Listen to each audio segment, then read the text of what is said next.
comme ça, il y en a deux autres là-bas. D'accord. Tu fais le retour à l'arrière? Oui, on va mettre le scotch comme ça. Voilà. Là, pareil, ici. Auto recto vers chaque côté des grilles? Eh ben, je sais plus ce qu'on a dit. Tu vas voir en fonction des... Après, peu importe. De toute façon, le titre, on le met que d'un côté. Oui, c'est peut-être pas mal de le mettre en même temps, parce que si les gens viennent ici... Mais là, il y aura les deux maquettes Il y déjà. aura les deux maquettes, donc ils pourront... Tiens.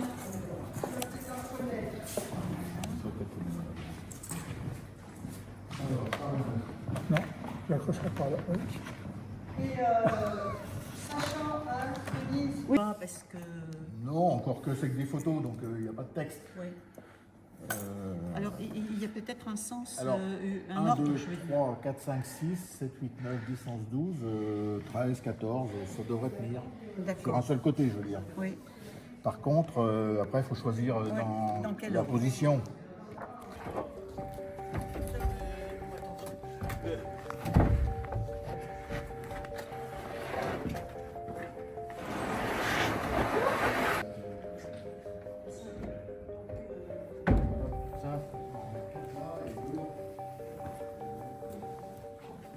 La voie en biais, c'est pas mal aussi. Bah, on rentre ici de toute Oui. façon, puisque les autres sont fermés. Donc si elle est un peu en biais comme ça, À la limite, il faut quand même mettre ça. comme ça, et puis on laisse juste un passage pour qu'on ait accès. Les gens qui essayent des dames, qui essayent aux toilettes.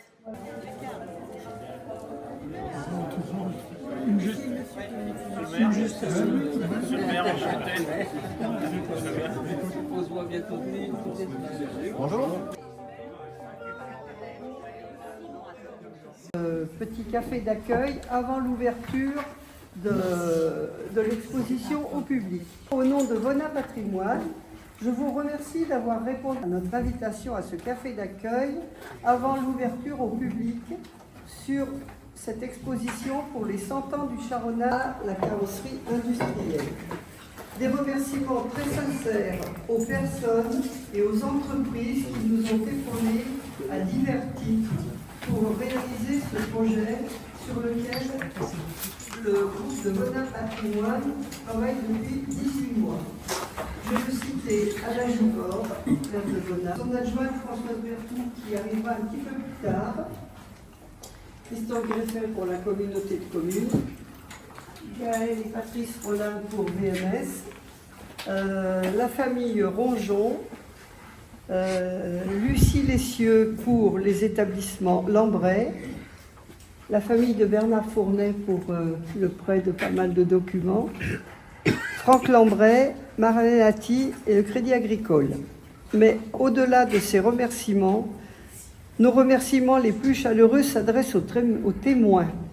Donc Monique Baillet, qui revient faire un petit tour à Vona, Gérard Bertet, André Bozonnet, Denise et Jean-Pierre Chanlon, Jacques Charrière, Raymond et Éric Fourier, Roger Derry au travers de ses fils, puisque malheureusement il nous a quittés depuis que son témoignage a été enregistré, Michel Atty, Serge Mallet, Cécile et Roland Paccard, Jean Pelletier, Daniel Vaillet.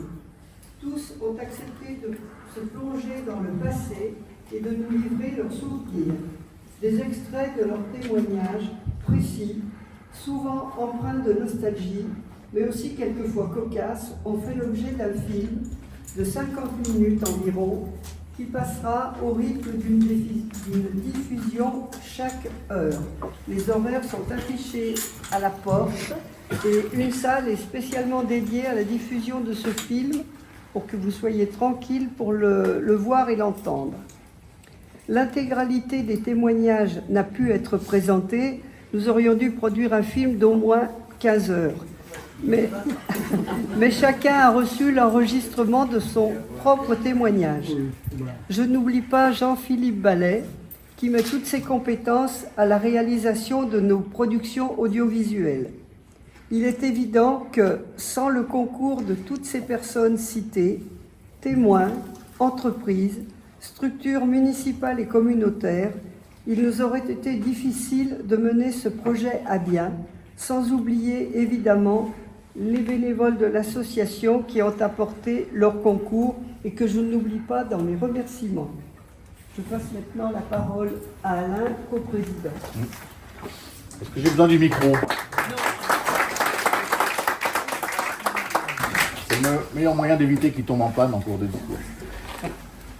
Je voudrais à mon tour vous remercier d'être si nombreux aujourd'hui pour assister et voir cette exposition qui nous a pris à peu près 1 an et demi de travail, sans compter tout le pré-travail qu'on avait pu faire auparavant de recollement d'archives, de récolte de témoignages ou de bonne volonté qui se disaient prêtes à nous aider, notamment sur le contenu, sur le fond, puisque je vois dans cette nombreuse assistance un certain nombre de personnes qui ont activement connu, vécu, participé à cette belle aventure humaine qu'a été la carrosserie industrielle à Vaunay.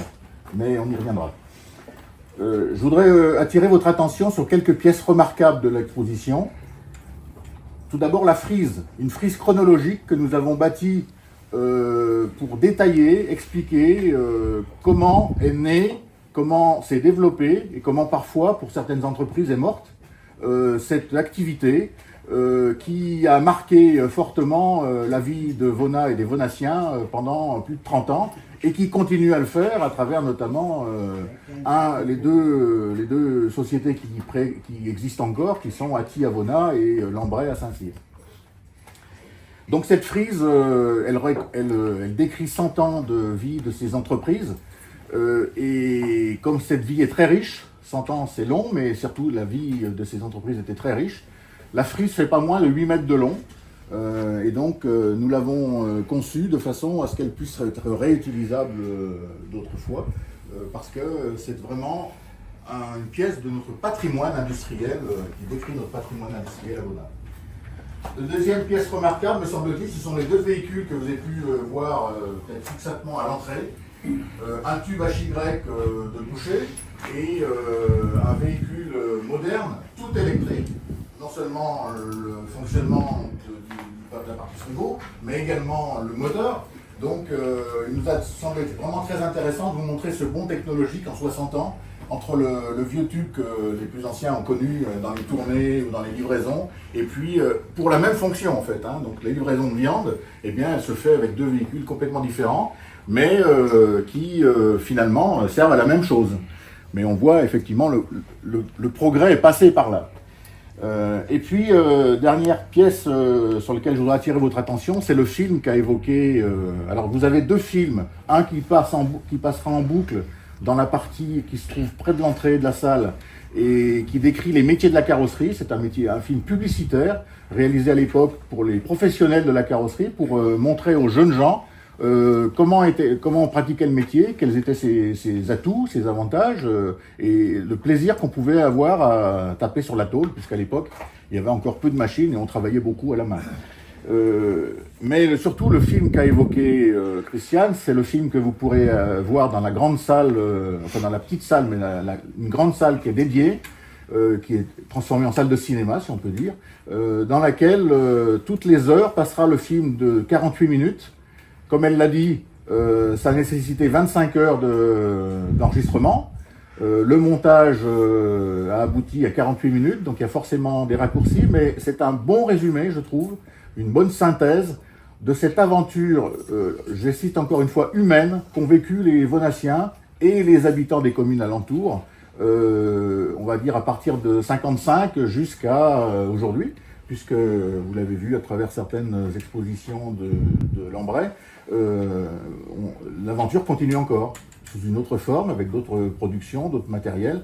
Et surtout, vous entendrez les témoins vous expliquer que quand ils ont été embauchés dans les années 50, 60, 70, on travaillait encore beaucoup à la main, voire exclusivement à la main. Vous entendrez notamment le témoignage de Michel Atti, qui est très intéressant à ce sujet, comment il travaillait et avec quoi surtout il travaillait. Et aujourd'hui, évidemment, on travaille avec des robots, avec des machines automatiques. Moi, je voudrais simplement vous dire que je suis très heureux qu'au bout de 2 ans de travail, cette exposition puisse avoir lieu. Alors, moi, je suis arrivé à Vaunay en 1981 et un de mes premiers souvenirs, c'est que, alors c'était pas dans la carrosserie, mais mon épouse travaillant chez Moulin-Guénard à l'époque, j'avais été tout de suite sollicité pour participer à la Coupe Corpo puisque j'étais un footeux Et on m'avait dit non mais il faut venir jouer. Mais bon, à l'époque j'avais déjà plus de genoux, donc c'était fini. Mais il n'empêche que la coupe corpo avait largement dépassé les frontières de la carrosserie. Et elle avait un élément qui était déterminant et qui était souligné par les trois lignes de spectateurs, c'est que c'était vraiment un élément très fédérateur au sein de la commune, qui faisait qu'au-delà du travail, ben, les gens échangeaient, participaient, et c'est quand même toute une ambiance qui, on ne va pas vivre avec le passé et les regrets, mais parfois qu'on a un peu perdu. Alors, moi je voudrais remercier, alors je dirais que cette expo elle dépasse très largement le cadre de la commune de Venat, puisque j'ai mes collègues des communes voisines qui sont là, donc Vizia, Chaveria et Pérex. D'autres se sont excusés, mais c'est vraiment un élément qui démontre que cette activité, elle a largement dépassé le cadre de notre commune et elle lui a donné une notoriété territoriale qui n'est toujours pas démentie aujourd'hui, puisque l'Embresse s'est un peu exporté, on va dire, à Saint-Cyr-sur-Menthon, mais sur le territoire de la Velle, on a quand même encore des activités avec Palkit, avec Ati, et puis Place d'Europe qui a pris une orientation un peu différente, mais qui reste quand même dans ce domaine-là. Alors, je suis assez à l'aise aujourd'hui parce que si on doutait de l'impact social que tu as évoqué, eh bien, je dirais que ce matin, ça démontre tout l'impact social qu'a pu avoir ou que peut avoir la carrosserie sur la commune, parce que toutes les familles qui sont ici sont des gens venassiens que je côtoie depuis mon arrivée, et ça a permis à de nombreuses familles venassiennes de travailler.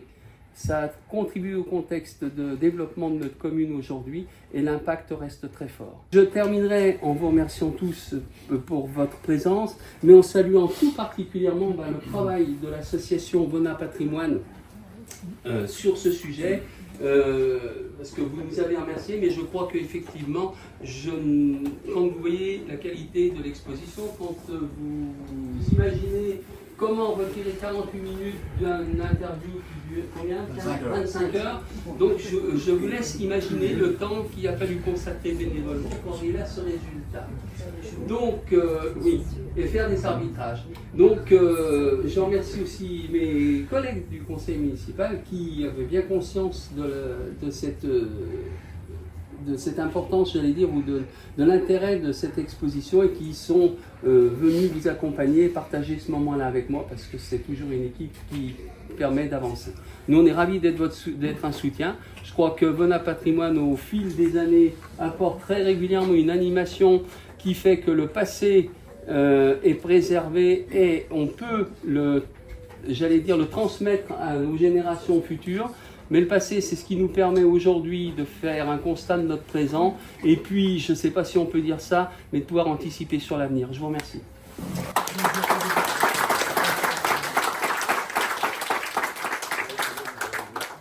Tour de saluer les coprésidents de l'association, chère Christiane, cher Alain, bien sûr mon collègue Alain Givor, et les collègues ici élus présents, et vous toutes et vous tous qui appartenez à cette belle et grande famille de Venat Patrimoine. Lorsque nous nous sommes rencontrés, voilà maintenant 18 mois je crois, vous nous aviez fait part de cette ambition de développer une exposition sur le thème du charronnage et plus largement de la carrosserie. Et j'étais pour ma part intimement convaincu que le résultat serait à la hauteur de l'ambition, et pour peu que je l'ai vu ce matin, en effet, on nous livrait là le résultat d'un travail fort conséquent. Et je dois le dire aussi, en tant que président de Patrimoine des Pays de l'Ain, c'est que vous rénovez par cette exposition cette notion de patrimoine. On a souvent conçu le patrimoine comme ces grands chefs-d'œuvre totémiques, et en particulier de l'art religieux. Vous démontrez que le patrimoine, il peut être aussi à caractère industriel. Et je crois que c'est vrai, cette activité est ancrée depuis maintenant des siècles, à Venat aussi, dans les villages alentours. C'est un arrière-petit-fils de Charon qui vous le dit. C'est vrai que cette activité a donné naissance à de multiples métiers et de multiples activités. Et je crois que de démontrer qu'en effet ce patrimoine industriel, il est grand temps de le consigner, de l'archiver, de le mémoriser par ses résultats, ses produits, ce beau camion de 1924, ce phaéton de 1924 qui a été parfaitement restauré, ces véhicules anciens aussi, comme l'a dit Jacques, et puis, on va dire, l'aboutissement d'aujourd'hui et ces véhicules parfaitement et totalement électriques. Je crois que c'est cela qu'il nous faut aussi conserver, le geste de ces hommes, de ces femmes qui travaillaient. Je crois que par l'image aujourd'hui, et nous sommes filmés, cela peut être rendu, je crois, de belle manière. Donc vraiment, merci pour le travail que vous faites. Et puis, il y a quelques semaines, cheminant en Val-de-Loire, en particulier du côté de Chenonceau, voyant ces belles voitures hippomobiles qui se sont exportées, je me dis qu'il y a peut-être une réflexion à conduire et peut-être que cette exposition est le début du commencement d'une ébauche de réflexion pour que, en effet, Avenard puisse rayonner à nouveau ces belles voitures, ces belles machines, bref, ces créations. Vive le patrimoine, vive la carrosserie, vive Venard, tout simplement.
Design.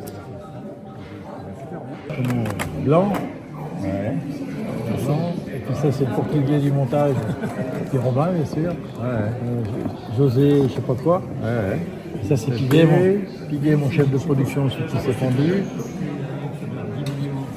Comment? Ah, Bouillon. Ah. Est-ce que c'était mélangé dans les triste.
marre de manger toujours ce qu'il y a chez eux, donc ils veulent manger un petit peu d'autre chose. C'est ça aussi. Donc ça peut se comprendre.